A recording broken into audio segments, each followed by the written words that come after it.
Tonight's talk is called German Madness in the Middle Ages, Part 2. And as I was describing last time, I took you up to basically the end of the 1200s.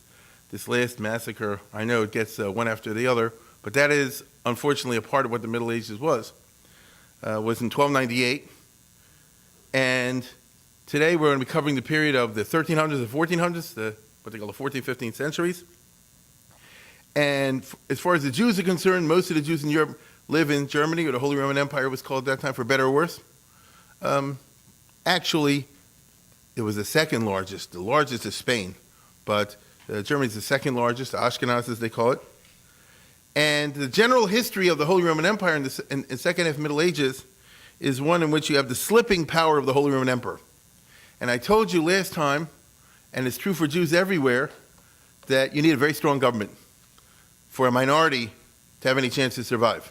You need that. They should put the fear of God in you, that people should be afraid to break the law.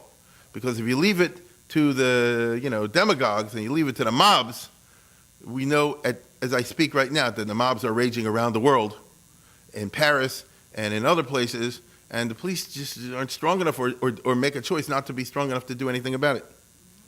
The Jews, as we've seen, had always bought protection from the Holy Roman Emperor. That is what the Middle Ages is all about.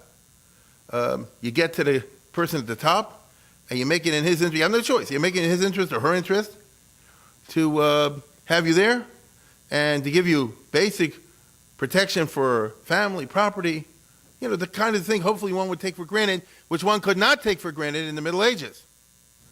And the guarantee is worth less and less as the emperor gets weaker.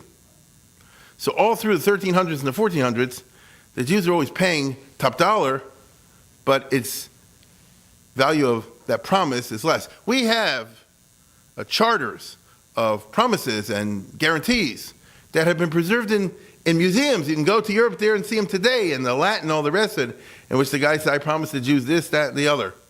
But he can't deliver. And yet at the same time, if you don't have a promise, it's even worse. And so there you have the old gullus of our ancestors. Are we okay here with doing that sound? Yeah. Can you hear me now? Okay. One example that we saw last time was when this guy named Rindfleisch in Bavaria just went on a rampage because he said God told him to kill all the Jews, and they did. Well, in the 1330s, the same thing happened exactly in Alsace, where some nut named Arnold von Usingheim, you can see the picture there. There you go. Says he said the same thing. He said God appeared to me, told me to kill all the Jews, and he gets together a whole bunch of followers naturally, and they run crazy throughout Alsace, that whole province, which was a heavy Jewish province in those days. I'll read you the exact details. Series of persecutions, a band of marauders who in 1338 and 1339, remember those years, 38 and 39, massacred a large number of Jews in Alsace. A nobleman of Franconia, pretending that an angel had commissioned him to do so, gathered a band of desperados and pillaged and murdered all the Jews, and they called themselves the Judenschlager, which is the Jew beaters, you see? Sometime later, an innkeeper in Upper Alsace named Zimberlin followed the example set in Franconia, and he tied pieces of leather around his arms, and he told his followers to do the same, and they came known as the Armleder, the leather around the arms, and they went around killing all the Jews. This is what that guy, that son of a gun, was trying to do in France, that African comedian with the new Nazi salute or something like that. The Armleder, if you wore that, that was a sign you remember the KKK, so to speak, in the 14th century. And you can just imagine what a Jew does when you see somebody walking on the street, and I mean, tomorrow, next day, I'm going to get you. And what can you do about it? You can't do anything about it. The emperor promised protection. The city promised protection. The governor in the region promised protection. But it's 50-50. Maybe they'll be there when it's necessary. Maybe they won't be when it's necessary. The lords of Alsace, under the leadership of the Bishop of Strasbourg, formed an alliance which pledged themselves to pursue these guys because it got out of hand. We all know lawlessness rarely confines itself to a small group. First, you burn down these houses and kill these people. Then you go after someone else and someone else. And who knows if they'll only stop burning down the Jewish stores. Maybe they'll also burn down the store of a Christian guy to whom they owe money. It's a narcotic, it's dangerous to allow lawlessness. And so the various nobles get together, and 15 of his most prominent followers joined the bishop, but it's very difficult to attack these guys. And in the following year, a knight named Rudolf of Anlau made an agreement with the leader, granting him an amnesty to him and his followers, provided that for the next 10 years they would refrain from molesting the Jews. See, here we are with Israel and Hamas. I say, what are you know what I'm talking about? The Muslims, the real from Muslims, they say like this: we'll never make a peace with Israel. We'll give you a 10-year, what they call I forgot the different terms. Get a hudna or something. In other words, as a temporary measure. But don't think there's any kind of long-term measure. Now, what makes all this tragic, I mean, the whole thing is tragic, but it makes all the events became irrelevant or surpassed by a much greater problem that hit 10 years later. Because by the time the 10 years were up, bubonic plague, the great black plague that hit the world and Europe and killed half the people on the planet. Okay? Now, I don't think today they know for sure, and I'm certainly not a scientist or a doctor or any kind of expertise with diseases and this sort of thing, but I know enough to know that obviously a terrible pandemic hit the world, and obviously the medicine didn't exist, it was all wrong, and they didn't know anything of what is necessary to do in such a situation, assuming that something could. I think they called the bubonic plague because they got these buboes, they got these things, terrible growths all over you. So everybody looked horrible and disfigured. Let me see here. Wait. There you go.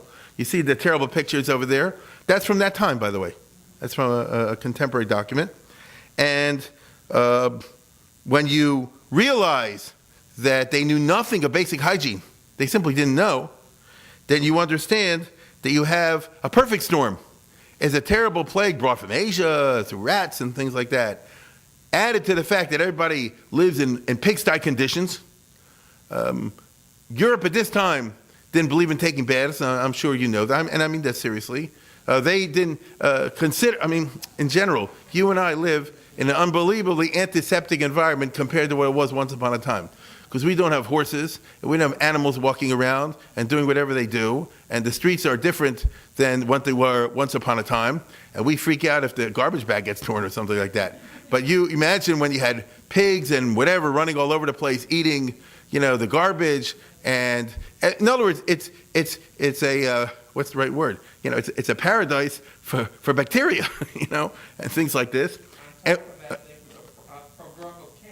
yeah, there's various theories about it. They blame the cats, but even if they wouldn't have killed the cats, right?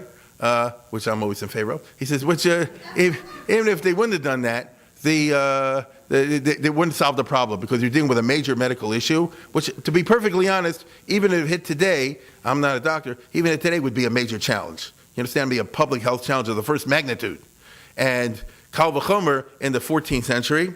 Now, here's the point. This was an unprecedented catastrophe. Now, you and I are sitting here in the smug year, 2014, when we're all scientifically educated and all the rest of it. But take yourself back to the 1300s, the middle of the 1348, 49, 50, and the early 50s. And look around and see that everybody's dying. And they were. And no one knows how to stop it, and they're dying in a horrible way, too. It's the hand of God. You say, notice, why is this happening to us? And they probably thought, like the people did in the time of Noah, the world is coming to an end. And we have many writings and things of this nature in which the world is coming to an end. They didn't know how to properly evaluate it. Why has it come? Since it's a question that can't be answered, a lot of different answers were proposed and popped up by different thinkers in Europe.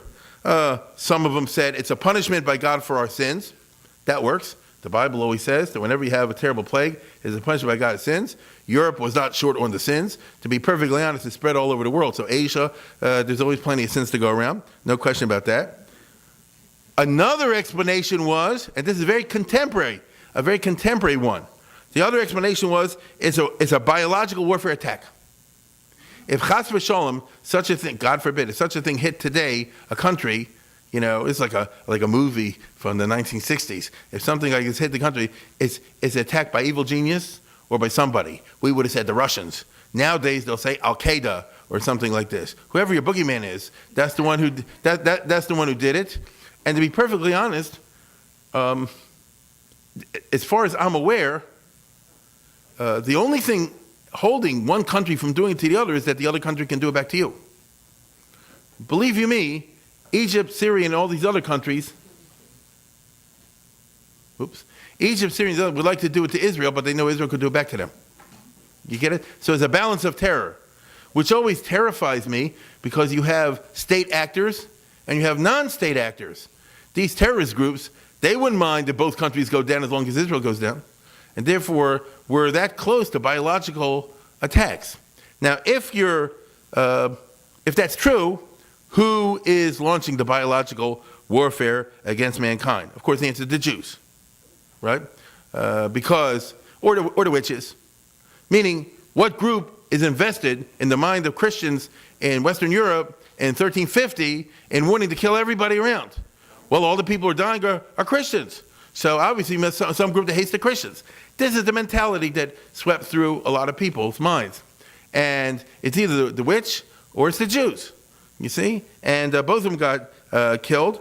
But the Jews is very a catching type of what's the right word? Narrative. The Jews get together and they do something very fiendish. And God knows they hate us because we've been persecuting them. And therefore, what do they end up doing? If you can see it here, they're going to poison the wells. Okay? And the Jews are accused and killed whole communities in Switzerland, in France, in Germany, all these times, because they launched a biological warfare attack, or as they called in the Middle Ages, they poisoned the wells. And if we fix it, they have pictures of from that time, where they show you that, here's the Jews going and pouring junk into the water supply. They couldn't imagine that it was due to their lack of hygiene or things of this nature. Because after all, who would be so nefarious to do such a terrible deed that would kill men, women, and children, except the Jews? Now, some historians have always conjectured that the Jews were cleaner. And if you were young, you heard this maybe in high school or something like that. They were angry because the Jews were more hygienic. That's baloney. The Jews were no more hygienic than anyone. I shouldn't say no more hygienic than anyone else, but that's not true. The average person over there took a bath maybe twice a year. The Jew took a bath once a week. But let me tell you something. Taking a bath once a week doesn't make it particularly hygienic. Second of all, they didn't know about soap and all that kind of stuff in the 14th century. And to go to a dirty mikveh and such places is not calculated to advance the cause of hygiene. So Judaism is marginally more into washing in a ritualistic way than other cultures. There's no question about that. But not enough in my mind, not enough in the mind of thoughtful and serious historians in the last 50 years to justify the idea that, because of that, a pandemic didn't hit them. You could be as clean as you want if the type of, we have doctors here who can tell you, the type of disease spreading I'm talking about hit, it doesn't matter how many times you take a shower. You understand? You talk about, the spread of terrible diseases. So this was a popular kind of picture. Yes. So a string of massacres happens by Christians even as the Christians are dying. That's what gives it such a macabre kind of quality to what happens during this period. In Basel, in Germany, in Holland, and places like that, they're killing the people. The people who kill the Jews a week or two later or 3 weeks later are dead because it hits them. You understand? So it's weird, but it's the idea, like Samson, take them down at least with the Philistines. And so, usually the Jews are just slaughtered. In the city of Mainz, the Jews made a JDL, like you read about in Paris the other day. They formed a couple guys to go fight the mob that was attacking the synagogue. And they killed a couple of hundred of the mob.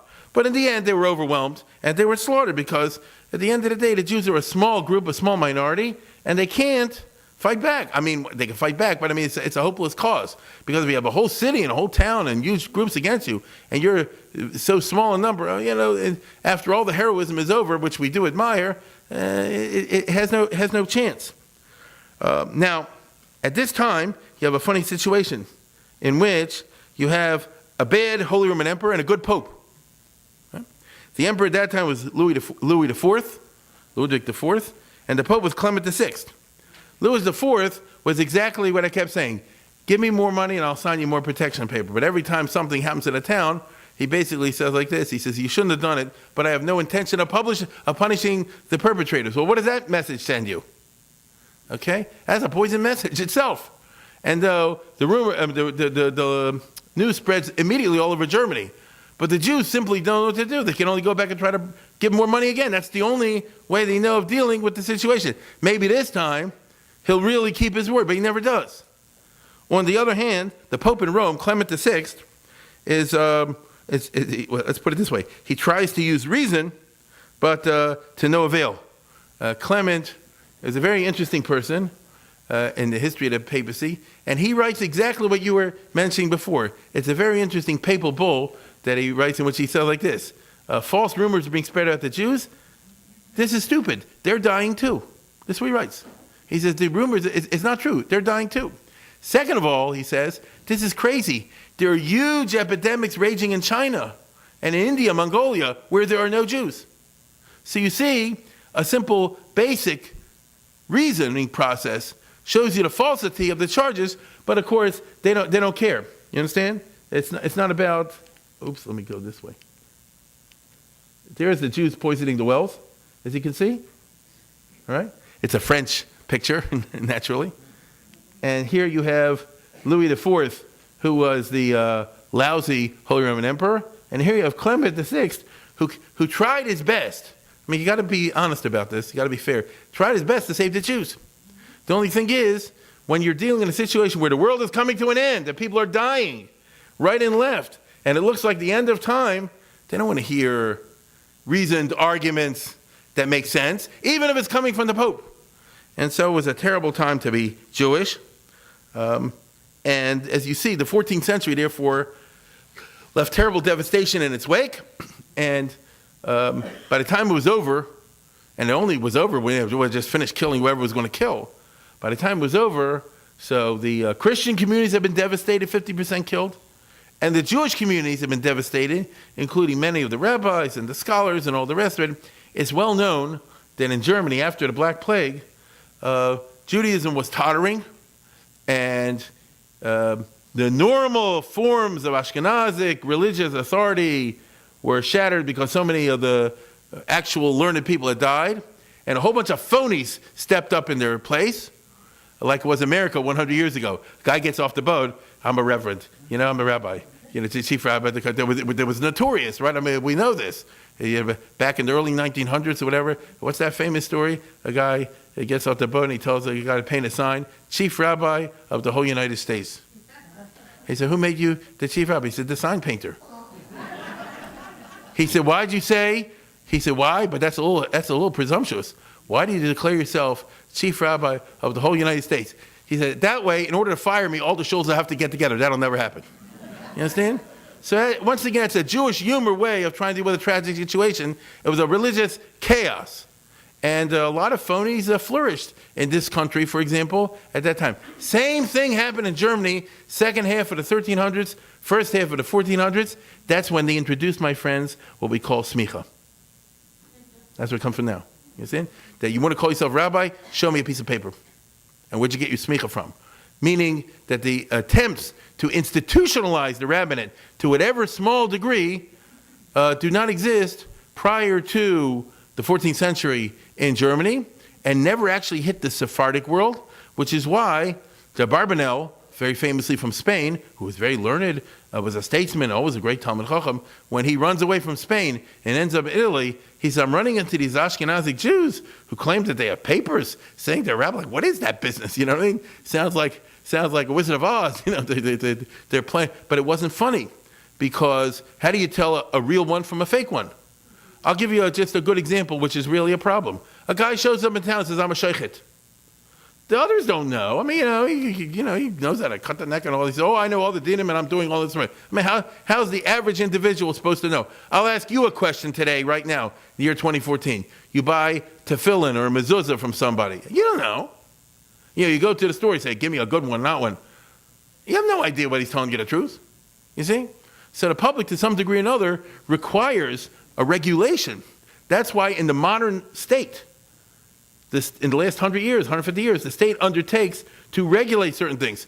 Again, we have doctors over here. Imagine the old days When you had pharmacists, what makes you a pharmacist? I put up a sign, right? I go there and get medicine. This happened, right? You get medicine, they give you who knows what, shoe polish. And by the way, that did happen, which caused even the Republican administration in the United States, so we had Teddy Roosevelt, Food and Drug Acts and things like this. Because come on, it's not fair to the public.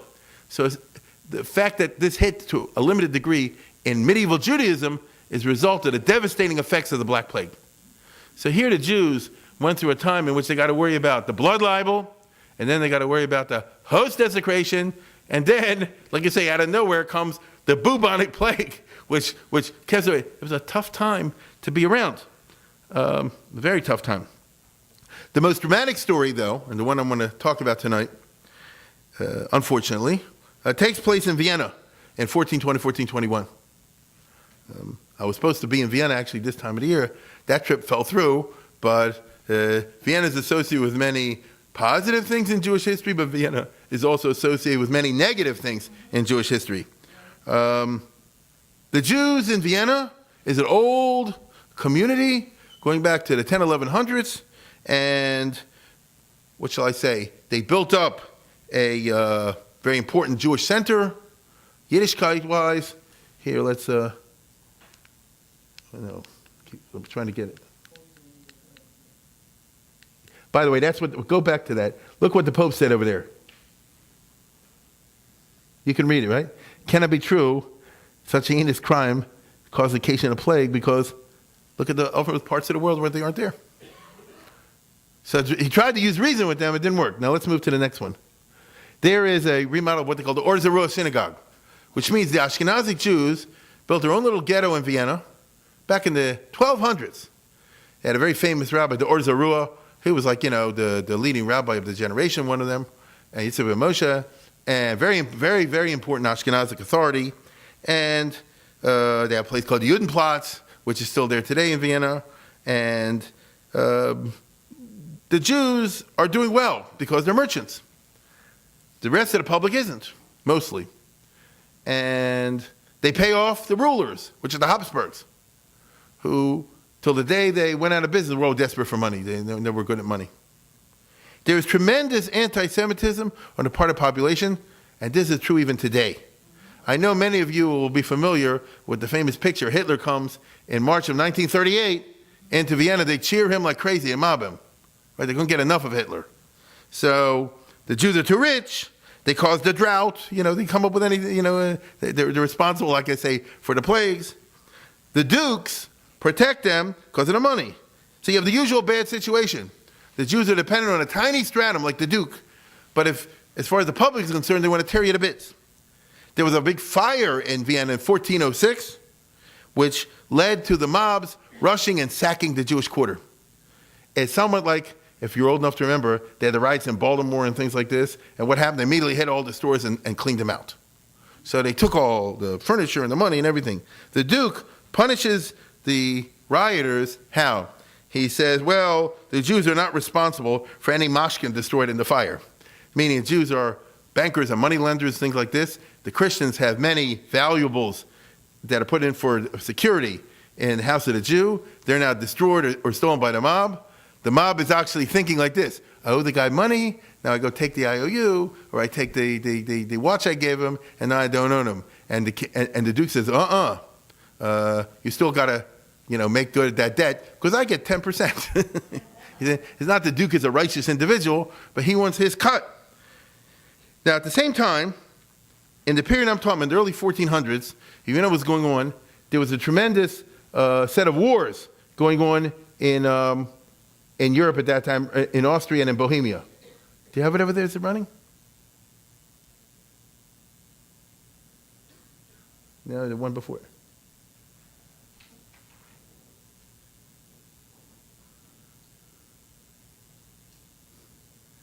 Well, anyway, they had what they call the Hussite Wars.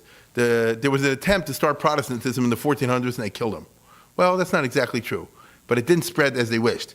In the 1500s, the Protestants came along with Martin Luther. But 100 years before Martin Luther was Jan Hus, famous Bohemian priest, who in his particular way was out against the Pope, and he thought that they're doing a lot of bad things in the Catholic Church. He wasn't exactly like Martin Luther at all, but Nevertheless, in many respects, he was, including, by the way, a disbelief in the body and blood and the transubstantiation of the Mass. The result was that Bohemia, the Czechs, all switched, or a lot of them switched to the Hussites, to this new group. The Catholic Church went bonkers, and the Holy Roman Emperor and the Habsburgs and all the princes of Europe and all the knights teamed up to wipe them out. They had a whole bunch of crusades. And it was a whole big group that ganged up on the Czechs, and the Czechs beat them every time. It's remarkable. They had like 20, 30 years of war, and the Czechs, under a very great commander, Žižka, defeated them.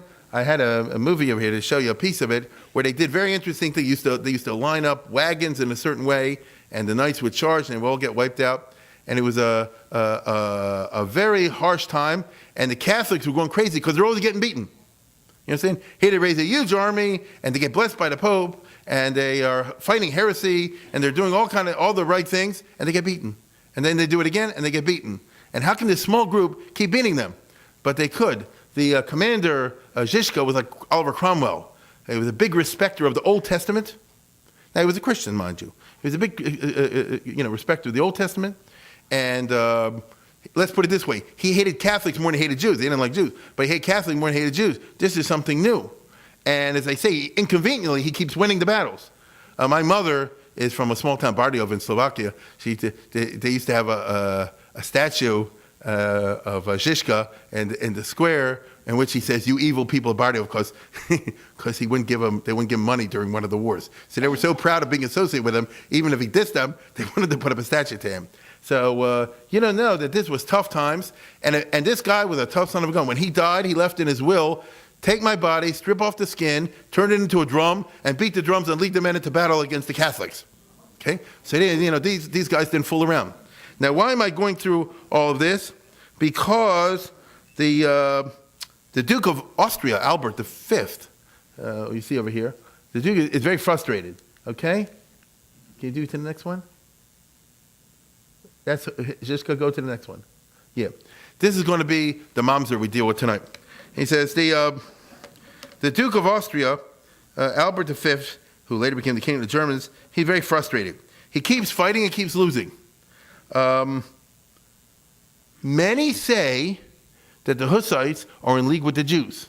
After all, when you lose a battle, it's not my fault, it's someone else's fault. This is true in the Arab world even today. It's never their fault, it's always someone else. You know that. They never take responsibility. And the Austrians were exactly the same. And so whose fault could it be? The Jews. I heard the Jews are giving them all the money. Where'd you hear? That's what I heard. I heard the Jews are giving them all the weapons. That's what I heard.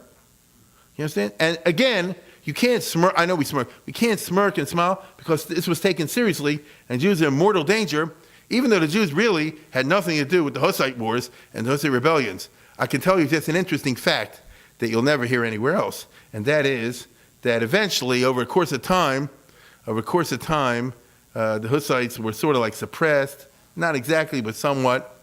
And as further time went on, a number of them converted to Judaism, like in the late 1500s and the early 1600s. One of the Hussite families that converted to Judaism, Franz Kafka, his ancestors. Isn't that interesting? Yeah. So when you see Kafka, he's Jewish, but that strangeness about him, his very Czech nature, is because if you go way back when, he come from the Hussites. Anyway, there are others that like that also. Now, here comes a big problem, which, as you know by now, if you've been listening to this series, is endemic to the Jewish situation. In order to fight the wars, Albert has to borrow astronomical sums from the Jews. That's a warning sign, baby. When I borrow astronomical sums from you, what does that mean? Yeah, that's right. Correct? Or have you heard of the American debt? Okay? No, seriously. Now, if you're Jewish, it's really a problem. Because it's just too tempting for them to get rid of you. You get it? Now, if the Jews would have been smart, of course, it's hindsight 2020. If the Jews would have been smart and thinking of the bottom line, they would have said like this: we cancel all the debts or something like that, right? But they didn't. And, nobody can foresee what's going to happen until afterwards. Everybody's a smart quarterback. But I'm telling you what happened at that time. And so it should have been a warning sign, but it wasn't. So here's Albert, who owes a fortune now to the Jews. Something's going to happen. And something does happen. Next thing you know, a report, quote unquote, pops up somewhere in Austria that some Jews desecrated a host. They stole the wafer, they beat it up, they made it bleed, the whole 9 yards, right? Whatever particular variation of the story it was. And the evil beauty of this, as I told you last time, is you don't need a corpus delicti, do you? You don't need a dead body to say that they murdered anybody or something like that, although I think worst comes to worst, he could have come up with that too. All you need is a rumor that the Jews insulted Jesus in the worst way. And when I say insulted Jesus, that's not the right word. They attacked him. And you say, well, how do you do this? He's in the wafer. He said, give me a break. No, it's real. You see? And it's a Hussite war, so the Catholics are Catholic because they're fighting a religious war against the heretics. And it's Austria, where even today, these feelings are seething like a cauldron. I wouldn't advise, it's okay to go, as they say, for a Jewish history tour to Vienna or something like that, but I can't understand these Jewish groups that go for vacation to Austria. They want to spend time in Innsbruck and Salzburg and the Alps. Why do you want to do that? They hate your guts, and if they had the opportunity, it would slit your throat. So what do you want to do? Because you want to relive, what's it called, Julie Andrews and all that? Come on. Anyway, now, a trial is held, of course. A Christian lady is accused of selling the host to a Jew. So that often happens. There's a bad Christian who, for filthy money, is willing to give over Jesus himself to a Jew. After all, he was sold in the New Testament story for 20 pieces of silver, right? And the Jew himself is also arrested. And after interrogation, they both confess. Of course, as we know in Middle Ages, of course you confess. First they put you in the torture chamber, then you confess. Thereupon, on March 24th, 1420, at a given prearranged signal, all the Jews in Austria are imprisoned all over the country.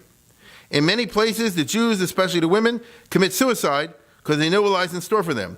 The survivors are brought to Vienna. Let me read you a brief account.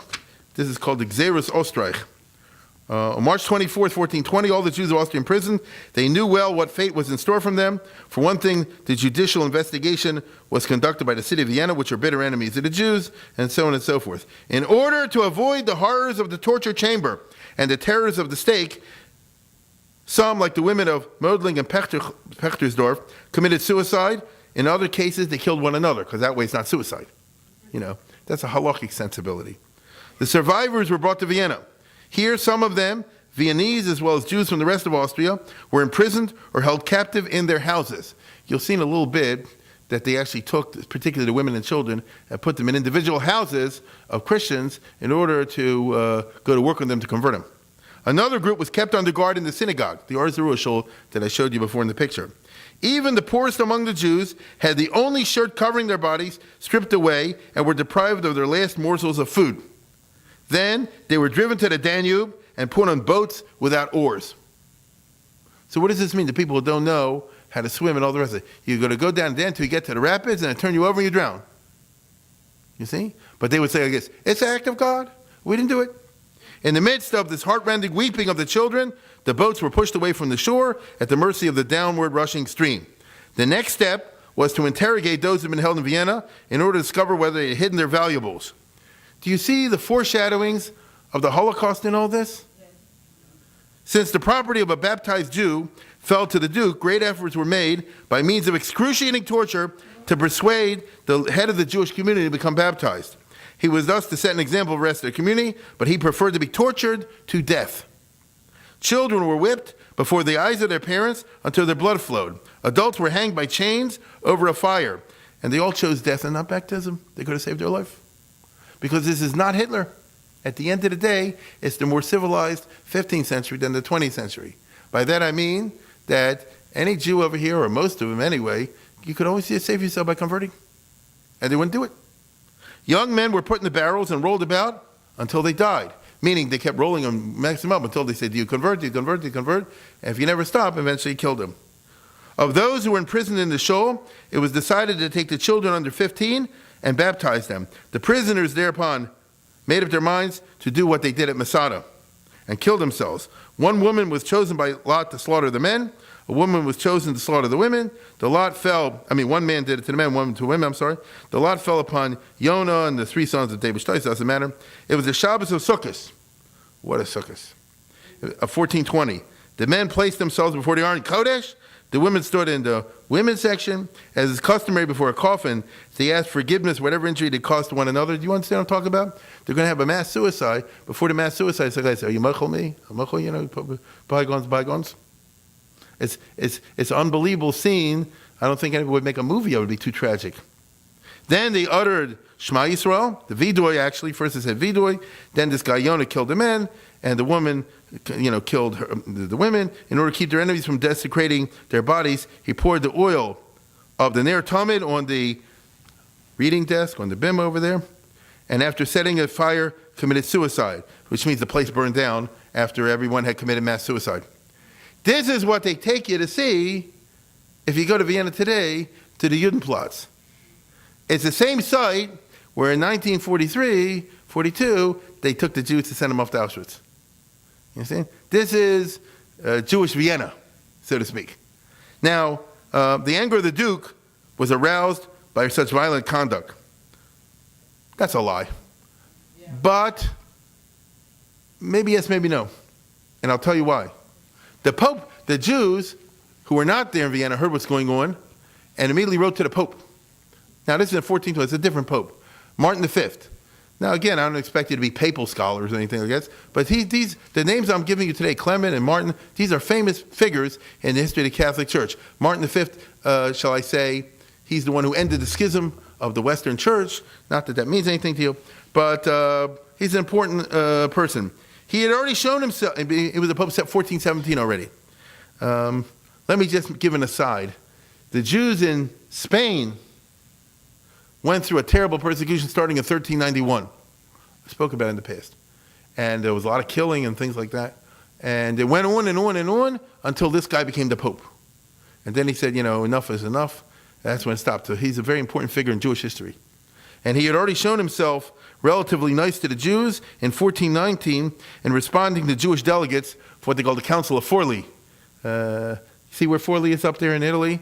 They used to be, in those days, the Jews, for mutual protection, would have National Congress of Jewish Communities. What that means is they all got to get together, raise money to bribe somebody. That's what it means to advance Jewish. I'm sorry, that's the way it was.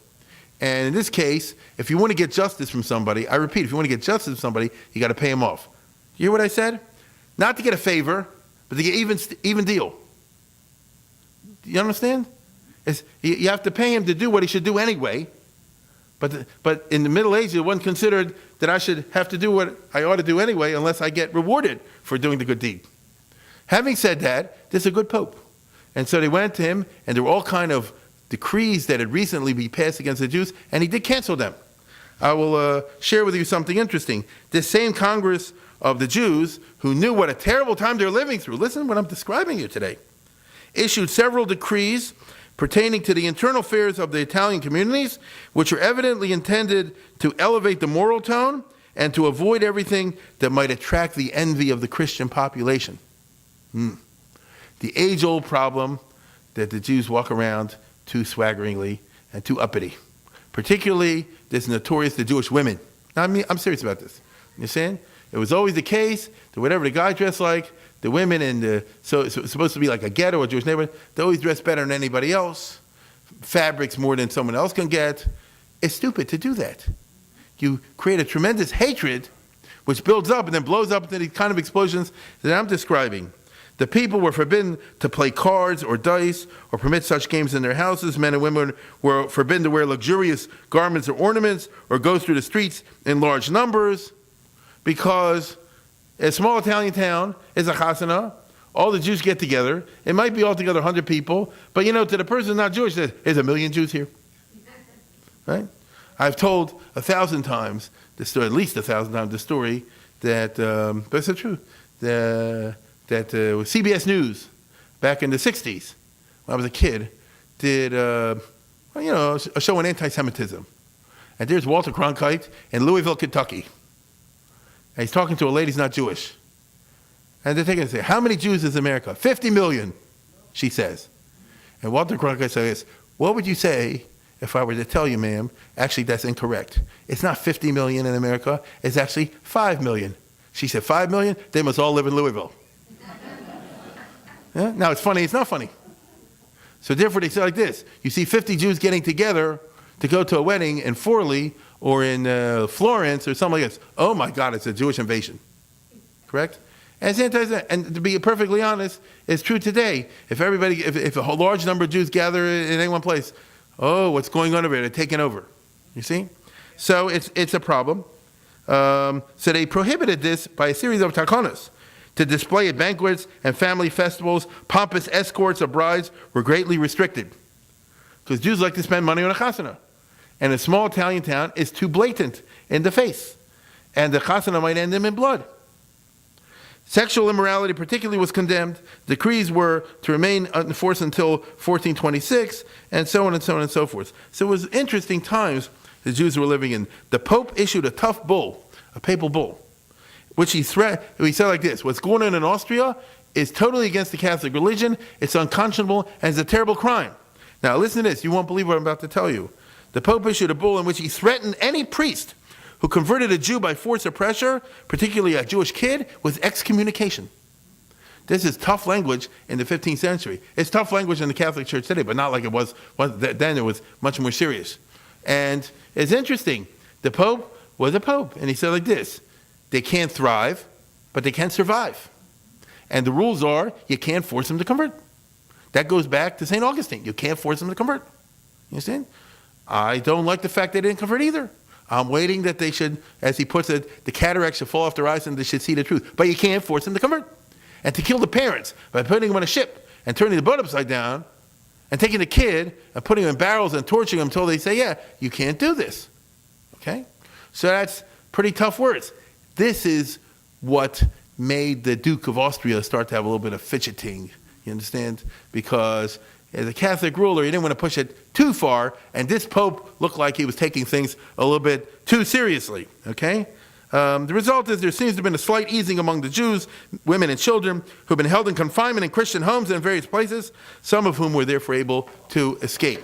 Let me read you how he puts it over here, where he says that the Duke's anger was aroused at such conduct. He had hundreds of Jewish children gathered from all over Austria, and after arousing their hunger by refusing them food, he placed tray food in front of them. When they refused to eat, he had some of them sold into slavery and some of them forcibly baptized.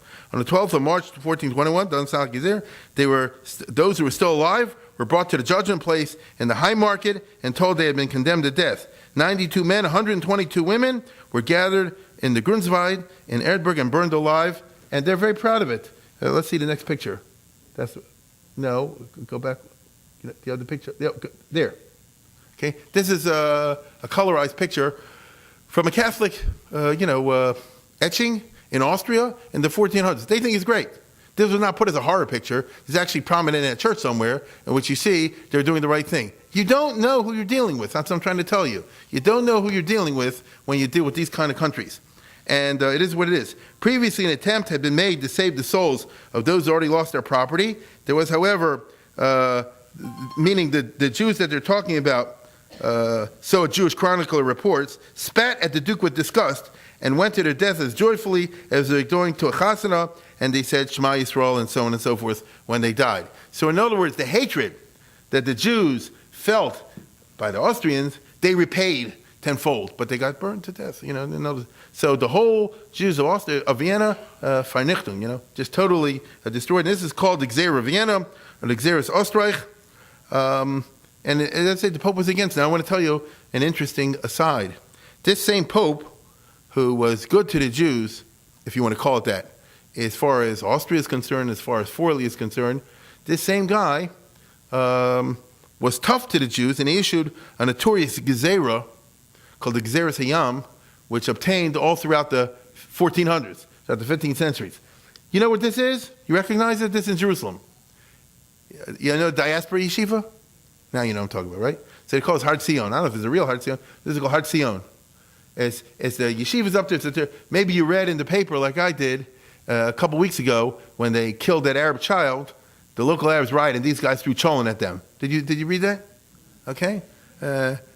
Must be some tough cholent. But anyway, the Fact is that it's a hill sort of facing the wall. And Israel already had it in 48. That's the one piece of the old city Israel had. If anybody's old enough to remember, before 67, that's as far as you could go and look at the walls of the Jordanian side once upon a time. Now, there's a structure up there. Is it a church? Is it a synagogue? Is it a this? Or is it a that? It's never been 100% clear. The Jews, somewhere in the Middle Ages, came up with the idea that this is a Makom Kadosh. I'm not exactly sure how. I don't think anybody is. And the Jews even came up with the idea that Dovid HaMelech is buried there. Even that's baloney. So they go there today, the guy will tell you this is King David's tomb. Right? And there's a dead body buried there somewhere, and so that's King David. Right? Now, the Catholics said it's a Christian site. It has to do with something from the New Testament. And so it's a battle between whose site is it. Does this sound familiar in the Middle East? I know we know of nothing like this nowadays where different religions argue over religious sites. But anyway, that was going to that time.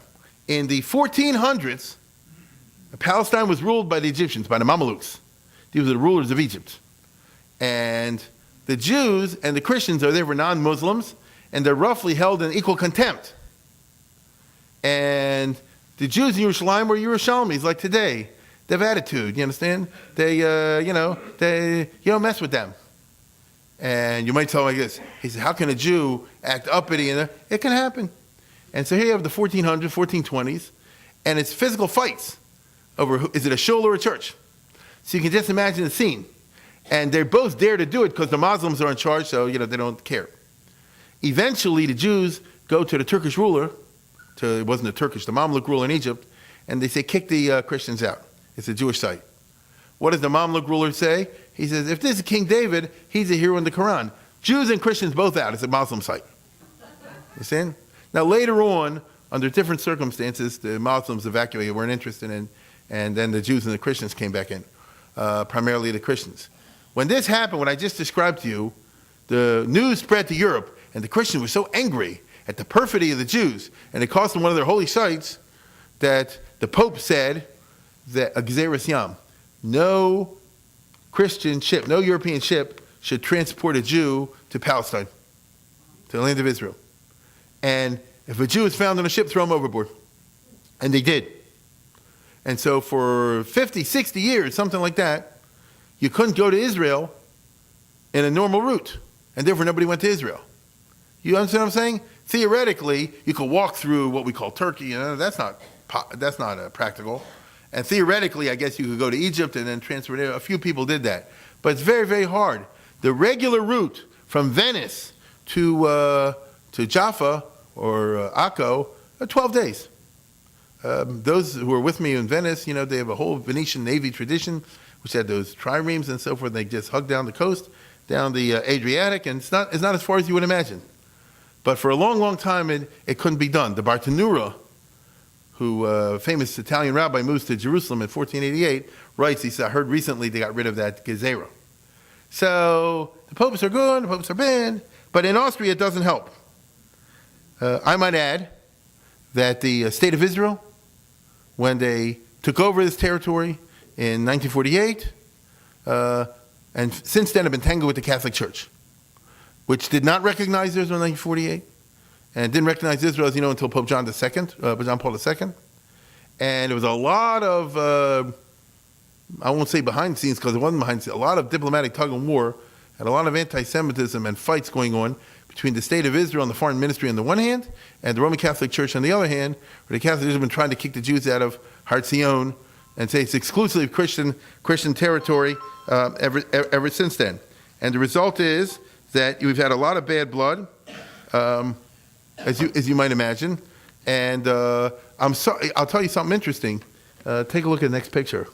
Ben-Gurion was a secular Jew, and he was very uncomfortable dealing with the Catholic Church because he didn't know how to advance Jewish claims versus Christian claims. These are foreign to him. He can discuss matters with the State Department. He can discuss matters with the United Nations, political questions. When you get to religious questions like who was there first and who does it belong to and what's the valence of this in our tradition, your tradition, and he pointed out by Herzog's son, Yaakov Herzog, who was a frum guy, but a very highly accomplished diplomat, who was a great Talmud Chacham on the one hand, and a very great diplomat on the other hand. And he knew Catholicism better than the Catholics, and he knew the Talmud pretty much by heart. He was quite a Talmud Chacham, and he was able to give it to him. And it was because of his negotiations, and he told, let's put it this way, he told him where to get off, that the state of Israel was able to hold on to us, but it's not over yet. I guarantee you, I'm sorry to say this, I guarantee you, if they'll ever have a final status agreement, and Israel get this part, and Palestine get that part, and all this kind of things that they're talking about, even though it's a joke when you think about the war going on in Gaza today, the Catholic Church will step in at the right moment, and will say, but this part belongs to us. Because the United Nations, in 1949, declared itself in favor of the internationalization of Jerusalem and the international protection of the holy sites. And so if you Jews want to do the Kotel, that's your business. If you Muslims want to do the mosque, that's your business. But if you want Mount Zion, it's our business. So I hope I'm wrong, and remember where you heard it. Now, I want to conclude tonight with talking about this very terrible and very famous episode in Jewish history, the halachic aftermath, which is very, very interesting. So I'm going to be a little bit technical, but not more than I need to be. And this was the problem of the wives. Because, and I wrote this up in a different place, I'll just share with you what I mentioned elsewhere. So bear with me. This is 1421, and here's what I wrote elsewhere. A very remarkable example of questions about whether you're allowed to say you're not Jewish or not, is found in the response of the Maharil, famous German rabbi of this time, concerning a great halachic controversy that raged during the aftermath of the great persecution of the Jews of Vienna, known as the Wiener Gesera, or the Geseris Österreich. Gesera means persecution. The evil Archduke, as we've seen before, Albert, seized the peaceful Jews of Vienna, stripped them of their property, and sought through a reign of terror to compel them to convert. Now, what I'm going to share with you now, we know from the rabbinic source of that time. Many Jews committed mass suicide, others were burned at the stake. Many Jews, particularly women and children, were kidnapped and forced to live individually in Christian homes whose families were assigned the task of persuading these Jews to convert. As we've seen, this was so cruel, even the Pope protested. These Jewish women, married and unmarried, remained confined in these Christian homes for extended periods of time. Some women succumbed to the terrible persecutions and converted to Christianity. You can't blame them. And so did their spouses. Some of these women fled at the first opportunity and re-embraced Judaism. Do you understand what I'm saying? Some women, said, I'll be a Christian, all the rest of it, because they were under terrible pressure and tortured. But later, when things died down a little bit, they took the opportunity to get the heck out of there and run somewhere else. Some brave women endured the ordeal without converting and also fled at the first opportunity. Meaning that there were X number of women and children in the houses. They were all subjected to tremendous pressures. They're the lucky ones who weren't burned. But they were subjected, as they say, to tremendous pressure to eat treif, to follow Christianity, all the rest of it. Some did not give in, and some other were not killed. Some did give in, and of all these, some escaped at the first opportunity, and some didn't. Life is life, and as I always say, you can make movies out of all this. And some women stayed for a couple months, and then their conscience bothered them, and then they ran away. And so it was a whole big mess from the legal point of view. As if their fate had not been tragic enough, these married women now seem to face halachic impediments to reuniting with their husbands who had survived, which is terrible. After all, the halacha states that a woman who was a shavuya, held captive by Gentiles, may possibly be prohibited to her Jewish husband. Okay? It's very complex laws, but it is what it is. The basic legal question is whether the captors had relations with her during the period of her captivity, and whether she ever engaged in these relations willingly or only under duress. If her captors had relations with her even against her will, if the husband's a Kohen, they cannot stay married. So here you have a problem in Jewish life that we face at the end of the Holocaust. Right? Look, I'm a Kohen. My father Kohen. Of course, his family was killed out in the war, but consider the following horrific scenario, which didn't happen. I'm just making this up. He says, suppose my father, his wife, had survived. And suppose in the Holocaust, I don't know, she was raped or something like this, which is not her fault. But since he's a Kohen, he wouldn't be able to be made. They have to get divorced after the war. That's nuts. It's bad enough you went through Hitler, therefore you got to go through this. The halacha very tough on Kohanim. And similarly, if the husband's not a Kohen, if the wife was seduced or something like that, meaning wasn't done under physical rape, they have to get divorced when it's all over. Why? I mean, she's a victim. Halacha very tough on this. You see? And here's a case where it really happened. If she participated willingly at any time, she can't remain with the husband if he's not a Kohen. In the absence of witnesses, and that's usually what you had over here, here's a lady who ran away. She was in this house. Who knows what happened? Same thing with this one. Same thing with that one. And from the point of view of the Jewish courts, they just, have a situation on their hands and no witnesses. The Jewish courts are guided by a series of Talmudic rules, judging whether or not she was involved in any of the scenarios I just described, which is what American law and every other law system in the world does also. You have rules of evidence, and then you have rules of how to operate when there's not exactly evidence. It's circumstantial on things like this. By definition, the escaped Jewish women of Vienna had been captives of the Gentiles. The great rabbis of Germany wrestled with these halachic questions in the 1420s as they sought to decide which women were permitted to reunite with their spouses and which were not. Now that is a question no rabbi in the world ever want to have to face. But it was there, and they were too frum to simply say, well, this is the people were very religious at that time. But on the other hand, it's counterintuitive almost to punish someone for this. So what do?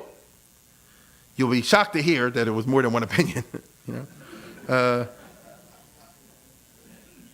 Two of the greatest rabbinical authorities were Rabbi Katz and the Maril. Maril is a very famous, know him, but you follow a lot of what you do in daily life. You follow from the Shulchan Aruch, which if you just, without going into details, is based on the Maril. If you're Ashkenazic, from what this person did. Anyway, and their correspondence is included in Shuvas Maril. The Rabbi Katz, who's no relation to me, after weighing various halachic arguments to permit the women to reunite with the husbands, he concluded, going like this and going like that, concluded that he was willing to be lenient regarding some of the women, though never with those whose husbands were Kohanim. The women who had steadfastly refused to convert, in spite of the terrible pressure on which they were subject, could be relied upon that they never willingly engaged in relations with the captors.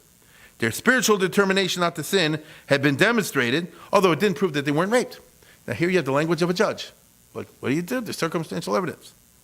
Accordingly, they could reunite with their husbands if the husband was not a Kohen. Rabbi Abraham Katz was reluctantly willing to be lenient with those women who had converted, but at least escaped at the first opportunity, thereby demonstrating their staunch religious character, although not as staunch as the first group, because the first group went through the tortures and didn't convert.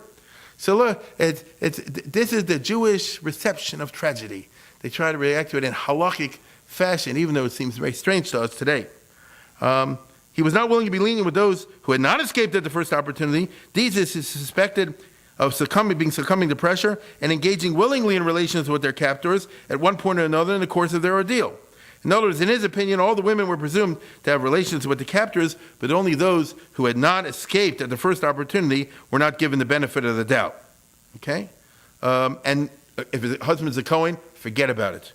The Maril, the other big rabbi, was more lenient. How so? He said even those who did not escape at the first opportunity could be assumed not to have willingly slept with the captors. He did concede that if it's a Kohen, then it's tough luck. Okay? It's been assumed that the captors did have relations with the captives. So you see over here that we're dealing with very, very tough laws and very tough situation and what he's supposed to do. Now, if you just went by the writings that have survived from the 15th century, the Maril and so forth, you say, I guess, it's a sad ending. Certainly for someone who was the wife of a Kohen, which makes no sense because they're victims of a persecution. It's not something they did. The Ramah, Israelites who lived in the 1500s, a great codifier Ashkenazi practice, shares with us something that you wouldn't know from elsewhere, and it's a very remarkable kula. Despite the impeccable halachic reasoning, other rabbis of the generation did permit the wives of the Kohanim to go back with their husband. The Ramah and the Darkei Moshe opined that this was a hora shah, an emergency exceptional ruling. And so basically, in Judaism, there is such a thing called afkin rabban l'kedushim yinei, which means you retroactively annul the marriage. But that's almost never used, and they say it's something from the Talmud times, and we don't have the power to do it today, and so on and so forth. It's not countenanced, but they did it. Okay, and what they said was They weren't to declare everybody that wasn't married in the first place. Now, you're going to ask me a question. If you've been following the reasoning I've been speaking in the last 5 minutes, how does that help? Because if the husband was a Kohen, even if you say that the wife is retroactively not married, if nevertheless she ended up under duress, whatever the case, having relations with this Christian family that captured her, she still can't get married to a Kohen. I get it. So what do you do about that? And in spite of what I just said, they permitted all the wives to go back to her husband. So how do you figure that out? The Ramah doesn't tell you. But no, hold on. It's quite amazing. Rav Herzog, the famous chief rabbi of Israel, I have a book of his called Suggestions for a Religious Constitution for Israel. Chukah, they called it. When Israel became a state, there were all kind of suggestions, ideas for a constitution. The chief rabbi Herzog had a law degree from the University of London. He was no slouch. He also had 3 other degrees, by the way. So he was a big scholar. He had a doctorate in marine biology and in Semitics and in mathematics, I believe, something like that. He was a brain. So law was something he knew. And as a matter of fact, there was a student of his who wrote Ben Gurion's version of the Constitution, but didn't get accepted, Leo Cohn. Now, anyway, so he writes in there, he said he was wondering about this legislation, and he ran to Rabbi Zalman Meltzer, a very famous Rosh Hashiva. And he said, how do you understand this Ramah? Because I just told you, if you follow what I said until now, even if you retroactively annul the marriage, the Kohen is still not allowed to marry a lady who, or whatever circumstance, ever had relation with someone who's not Jewish. And that happened over here. And Ezra Zalman Meltzer said like this. He said, now listen to this. He said, it doesn't mean they allowed them to get married. He said, they allowed them to live together without marriage. You understand? In other words, he's saying they took a very technical point of view, and he says it's also for a Kohen to marry, Chubba Kedushin, marry someone in this situation. It's not Asr Men Torah to live together with them. And they were, and in other words, and what he suggests, and Vadi Yosef says also, what he suggests is they were willing to bend the law as far as it could go. And to say like this, he says, you won't be married, but you go back to square one, and you don't have to understand why we're doing this. You can just do it. Which means that you have a situation in which they say like this, it cannot be that these women, particularly the hero ones, imagine, I'm just to bring an example, imagine someone who is captured by these Christians, these murderous Austrian mamzerim over here, and subjected to all kind of horrors, and she didn't convert, and who knows what she went through, and who knows what they did to her, and then finally escaped, and under the first circumstances, and they tell you can't go back to your husband, and so they say like this, they say, I know the law, but it doesn't make any sense.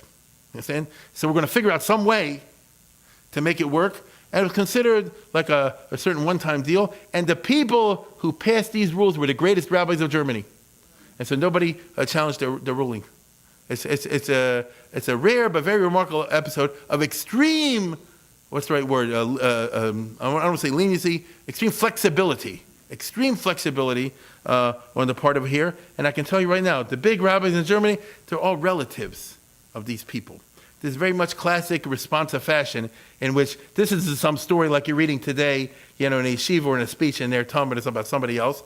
This was everybody's third cousin, their fourth cousin. They're all the Ashkenazi Jews who kind of related one to the other. And if it's not related to you, it's related to your wife's family and all the rest of it. And here comes the lady, and she sits herself on your front step. I mean this. You understand? And her family goes to you and says, what are you going to do about this?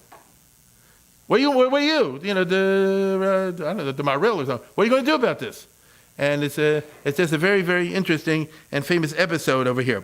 I want to share one more point before we close down, and that is that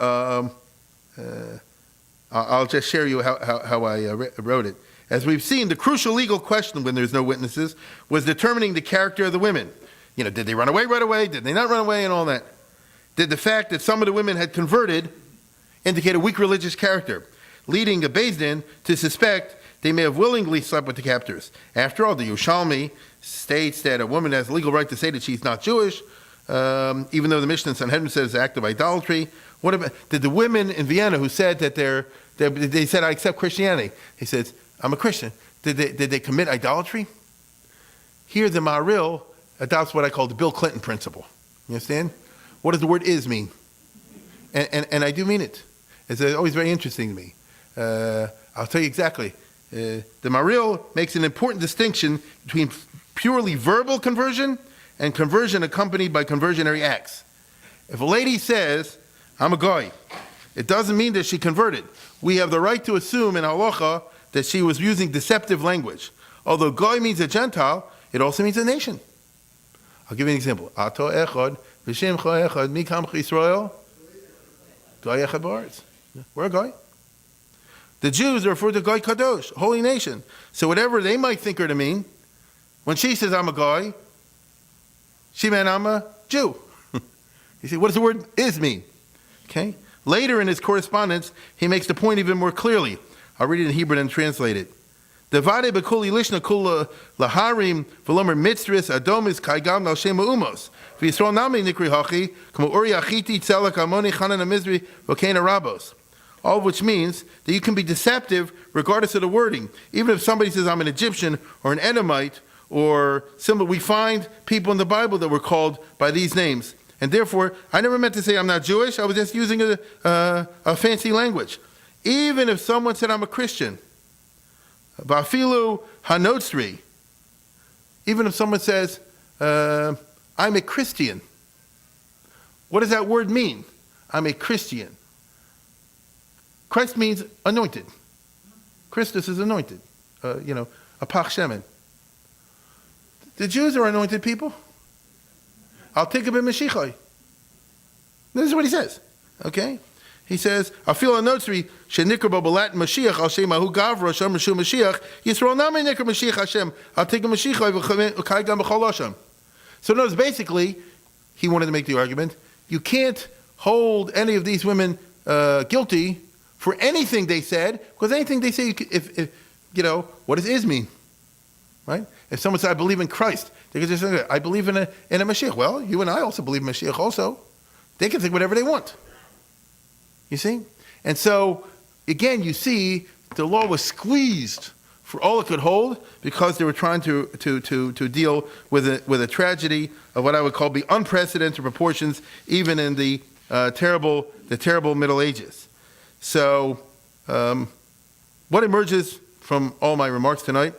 The whole darn thing happened from some dumb, stupid tale about a host desecration, which obviously was trumped up in order to save the Duke from paying off the money, the astronomical sums they do to borrow from the Jews.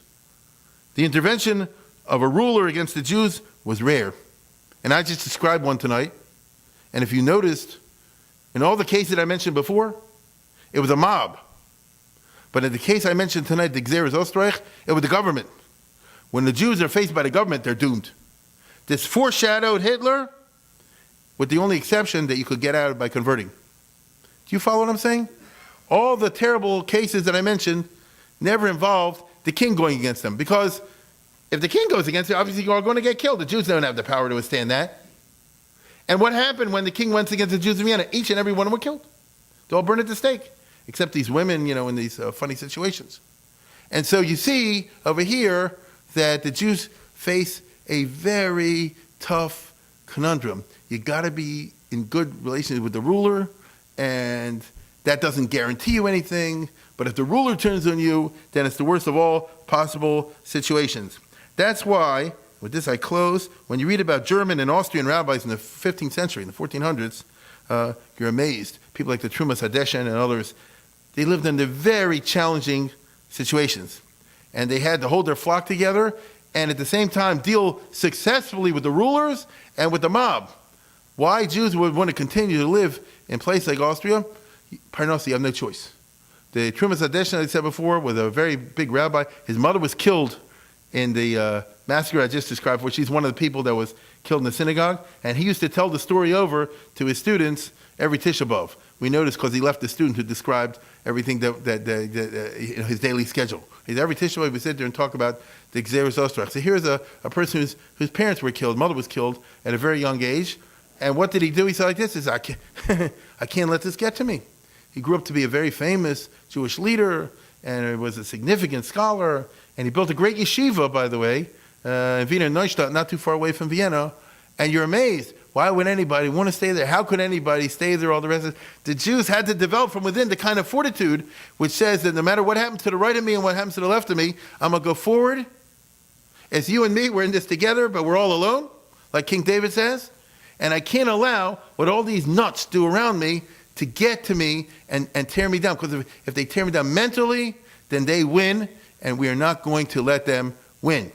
With that, I conclude, and as I said last time, since there's a war on, I'm sure you'll join me in saying, Achenu kol beis Yisrael, Nasim b'tzar v'shivya, the soldiers, Hamdim ben be'abasha, Hamakim rachim aliyim b'yotzim b'tzar l'rvocha, Nafei l'or v'shib gula, Hashta b'goz mankri v'namar. Amen. Good night.